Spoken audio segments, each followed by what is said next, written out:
Hello, everyone, and welcome to episode 3 of Table Talks with the Jackson family. In today's episode, we will be discussing pathways into the real estate industry and our unique experiences. Thank you for joining us.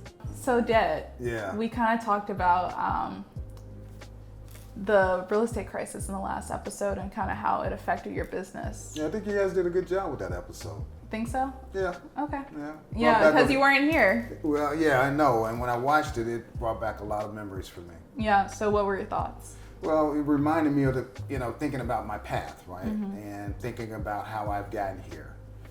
It hasn't been an easy journey, but it's been one that I think has been for me. Mm-hmm. It takes me back to when I was in New York City. Left grad school. Landed at the Port Authority of New York and New Jersey in One World Trade Center, living in Bed-Stuy in Brooklyn, and living life, 20-something, making a little money. I know the feeling. A buppy at the time, making a little money and living large in New York City, as large as I could have been living at that age. Yeah. It's crazy how that's also a throwback for me now. Yeah, because I was 20-something in New York. And just imagine, you just finished college in New York. I had no idea when I was living in New York City, I would someday have a daughter going to college in New York City, living in New York City, traveling some of the same paths that I traveled. I didn't have a car in New York like you did, but... Yeah, well, that was a good thing, trust me. Yeah. But, I think the episode 2 really helped me to remember sort of how I really... I tried to put a deal together in Brooklyn, in Stuyvesant Heights and Bed-Stuy. It's crazy because it's gentrifying now. Oh man, it's totally different now than what I experienced when I lived there. But I tried to put a tax credit deal, low affordable housing deal together in Brooklyn. And I came to quickly realize how inexperienced and ill-prepared I was. And so how did you get that training? Well, once I figured that out, I said, okay, well, the company, I was able to convince the Port Authority to send me to New York University. And I got over the course of 1 year, and I got a diploma in real estate investment and analysis. So that started to help me to develop some formal skills and knowledge. And then from there, after completing that program, I said, I need to get somewhere where I can learn. And so I knew I had to leave the Port Authority, even though I had been there for 4 years. I knew I had to land with a real estate development company. But then I started to see it's not an easy path trying to get on board with a real estate development company. Yeah. Yeah. What was your path, Mom, kind of into the real estate industry? Because I know we touched a little bit about that in the last episode. Yeah, so I stumbled into real estate. I went to a company as a temp, my senior year of college, and I was helping them on their property management side, and I ended up never looking back. And so I entered property management, leasing, managing, doing administrative things, which led me to actually becoming a property manager. For tax credit deals, same kind of deals I was doing. She was dealing with affordable housing. And it's crazy because I was actually on the operations side of that. When I was working at Related in New York, I was looking at the affordable housing, federal tax credit deals, and making sure that they were all in compliance. Right. And it's crazy because some of the apartments that I was looking at were some of the apartments that you were actually managing. That's absolutely right. Right. So it's amazing how you kind of touching on both of our paths. Yeah. You're kind of seeing what the property management and compliance side looks like in affordable housing, and then development. Now currently with what you're doing.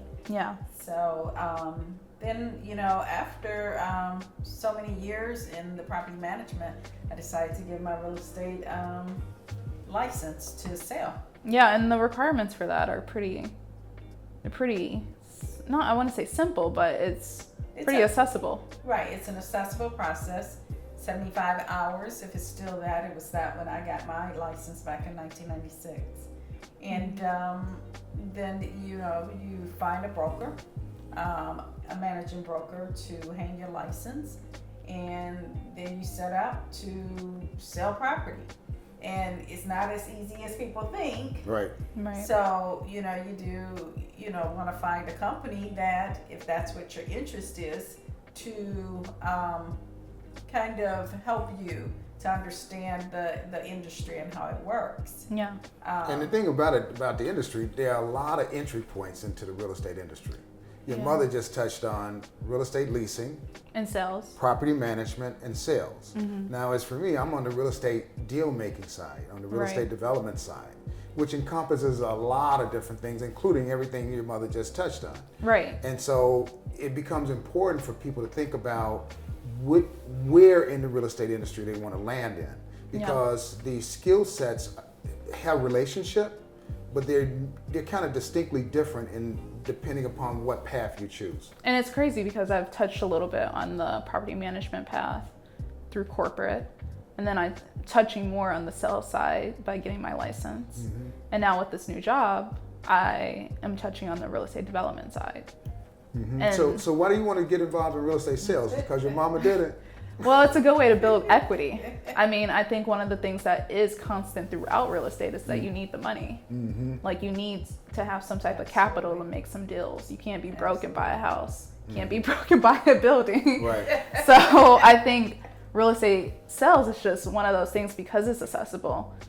And I don't want to say it's easy, as you pointed out, but once you do have a deal, that's a pretty nice pocket of change. And I mean, right now I am living with my parents, so I do have the luxury of saving and accumulating my money. So I kind of just want to make sure that in the sales part of it, I'm making sure that I build up equity to have like more flexible capital to kind of put in different projects. So speaking of capital, where I sit under the real estate development side is capital intensive.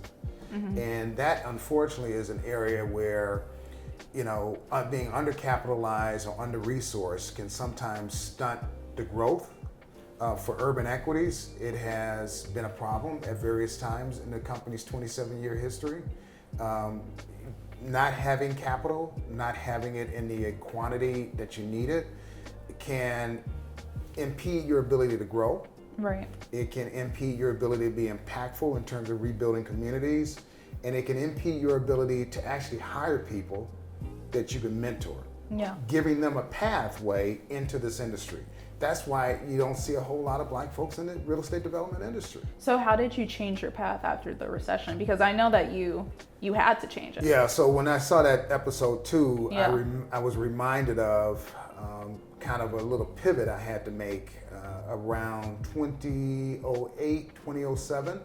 I re-entered corporate at age 50 years old, and that's very unusual. Went to work for the real estate and construction group at Walgreens, and hung out there just under about 3 years or so. And I can say at first I wasn't excited about going, but I knew I had to put food on the table, knew I had to have care for my family. I would also say that once I started to open my mind and my heart to learning, it was one of the best things that could have happened to me, because it opened my eyes to how things are done on a much bigger scale. Right. When it comes to real estate, institutional corporate real estate. And to this day, I have sort of integrated a lot of that thinking, those lessons learned, into my business. Right. So it was a good thing for you to transition, Superman, huh? Yeah, but I have to admit, one of the reasons she's bringing this up is because, Renata told me, during that crisis of 2008, I was going through a lot of emotional changes. And I think one of the things she said was, she said something that I didn't accept at first, but I finally came to understand and appreciate. And she said, "Lennox, you're stuck." And I was stuck. Yeah. So her making that statement and me reading this book, Who Moved My Cheese? Oh, yes. Really were the two things that said, Lennox, you got to do something different. And I know for me, at the beginning of this pandemic, I was like just completely lost. And the best word to say is just stuck. Right. And I think for me, like, my path was just so like carefully curated throughout my 4 years of college. Just like, this is what I want to do. This is the path I'm going to graduate. I'm going to have my graduation. LOL. That didn't happen. Right. But I graduated, and that's all that matters. Thank you. Yes. Thank you, parents. But in terms of that path, it's shifted. I mean, I literally saw it fall apart before my eyes. And I think one of the things that I think I just kind of shifted towards was kind of doing something for myself, starting my own business, because I saw that that was working for my parents. Now it's working really well for you guys. So I was like, okay, maybe I can make my own like business and really like put a lot of my passions into that business and hopefully work for myself. Right. The more I did that, I was like, maybe not right now. I was like, this is not my path. I'm not meant to be doing this for myself. I'm actually At better. least right now. For right now, yeah. But I think for me, my path really is, let's figure out a way to learn. Let's figure out a way to really experience and get the exposure I need to really get to the place where I feel like I'm in control of continuing my path in a way that's more intentional. Some people would ask, well, if you're pursuing that path, why didn't you come work for either one of our companies? Well, there was never a lot of pressure to come do that. Mm-hmm. And I mean, I think there's a gift to kind of creating some type of, there's a gift to having the parents who have the knowledge, but there's also the gift of not feeling the pressure to kind of separate yourself and kind of learn without that pressure. I agree. I agree too. And I really think that having a corporation that you work for and people that are non-related to report to help to grow you mm-hmm. is something that has value. Right. And I once remember a school teacher saying to us about Cornell, you know, have him go work for someone else where he has to take directions from someone else. Because I believe you said once to me that, you know, I don't know how to separate the mommy from the employer. Right. And it gets confusing. And I mean, it even gets confusing vice versa. How to separate the daughter from the assistant. And to separate the daughter from a professional. Exactly. I mean, we've paid, we've helped, we've invested in you to become, exactly. you know, to be a thinker, to be an analyst. And exactly. And you have come a long way in terms of being able to, you know, contribute value. And so therefore, our interaction with you has had to take on a different dimension as you pursue your own new path, and which we really love that you're doing that. Same. So. And your father and I, our paths crossed when he's looking at purchasing land or purchasing a house to rehab. She's my broker. And I'm his broker. And I remember clearly at one point, I felt like, you know, like you did, this is too close, you know.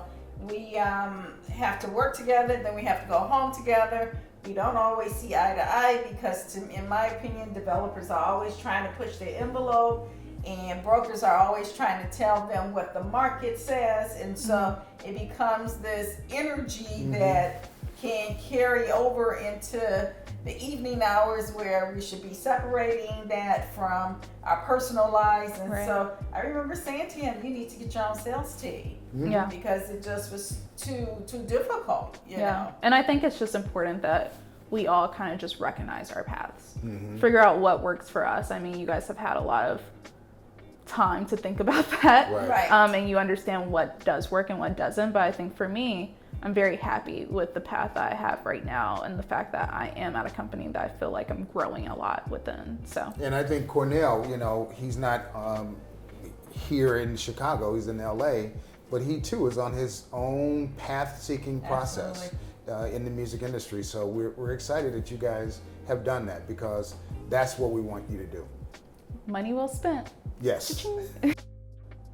Thank you for joining us for episode 3. And we hope that we've said something to inspire you to embrace your pathway.